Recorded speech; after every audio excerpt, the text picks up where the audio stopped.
أعوذ بالله من الشيطان الرجيم بسم الله الرحمن الرحيم أعوذ بالله من الشيطان الرجيم بسم الله الرحمن الرحيم إن يوم الفصل كان ميقاتا يوم ينفخ في الصور فتأتون أفواجا وفتحت السماء فكانت أبوابا وسيرت الجبال فكانت سرابا إن جهنم كانت مرصادا للطاغين مآبا لابثين فيها أحقابا لا يذوقون فيها بردا ولا شرابا إلا حميما وغساقا جزاء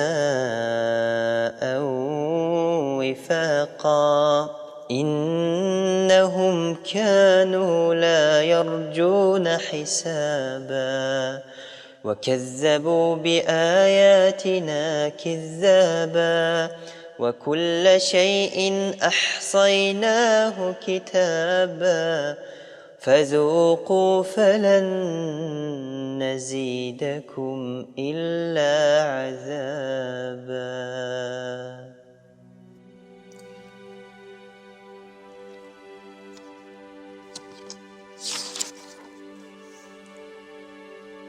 17 аятта былай делінген: расында төрелік күні белгіленген бір мерзім, яғни есеп-қисап күні Алла тағала құзырында белгіленген күн. Қиямет күні ешбір ілгерілемейді және кейінге қалдырылмайды. Шын мәнінде қияметтің мерзімі барлық жаратылысқа билік етуші Алла тағалаға ғана аян. Қияметтің бөлу, төрелік ету күні деп аталуының себебі, ол күні Алла тағала пенделерінің арасында төрелік етіп, жақсы мен жаманның арасын бөледі. 18 аят. Сүр үрілген күні сендер топ-топ болып келесіңдер. Сүр екінші рет қабірдегілерді тұрғызу үшін үрленген кезде пенделер қабірден топ-тобымен және тайпа-тайпа болып тіріліп келеді. 19 аятта көктер ашылып, есіктер пайда болады делінген. Келесі аяттарда қиямет күнінде орын алатын қорқынышты жағдайлардың көрінісі суреттеледі. Төбедегі көк аспандар жарылып, көптеген есіктер пайда болады. 20 аятта былай делінген: ал таулар жүргізіліп, сағымға айналады. Таулар өз орнынан жылжытылып, қарағанда сағым сияқты қалқып тұрады. 21 аят. Расында тозақ күтіп тұрушы. Яғни тозақ өз дұшпанынан есесін алу үшін тасада аңдып тұрған адамдай кәпірлерді бақылап күтуде. Тозақ Алла тағаланың дұшпандарын жалындаған отымен азаптау үшін күтеді. 22 аятта былай делінген: шектен шыққандар үшін оралар жер.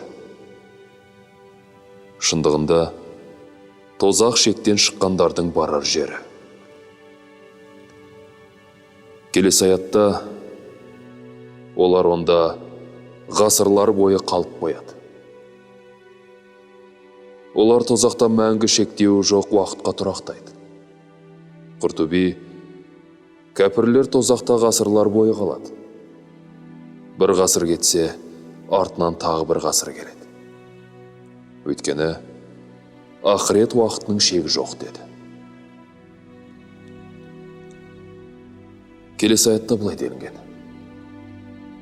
олар онда салқынды да, сусын да татпайды. Олар тозақта жан түршіктірер ыстықтан қорғайтын салқынды да, шөлді басатын сусынды да сезін алмайды. 25 аят. Бірақ қайнап тұрған су және іріңшет делінген. Сусын етіп тек қатты қайнап тұрған су және тозақта азаптаушылардың бойынан аққан ірің беріледі. 26 аят. Қылмыстарына сай жаза ретінде.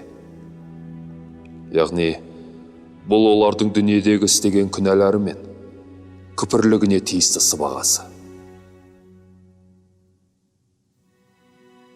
27 аятта шындығында олар есепке тартылуды ойламаған еді делінген. Яғни, тозақтағы кәпірлер тіршілігіндегі істеріне есебін береміз деп ойламады. Олар Алла тағала құзырына баратындығына сенбеді. Сондықтан да оларға берілген жаза әділ. Келесі аятта ал аяттарымызды болса өтірікке шығарған еді. Сондай-ақ кәпірлер Алла тағаланың қайта тірілтуді көрсететін белгілерін жоққа шығарып, Құран аяттарын өтірік деп мойындамады. 29 аятта былай делінген. Біз әр нәрсені жазып, есепке алып сақтадық делінген.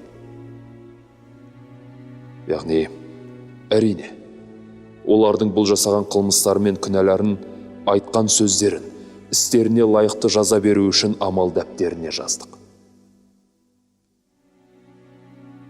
30 аятта былай делінген. Енді татыңдар.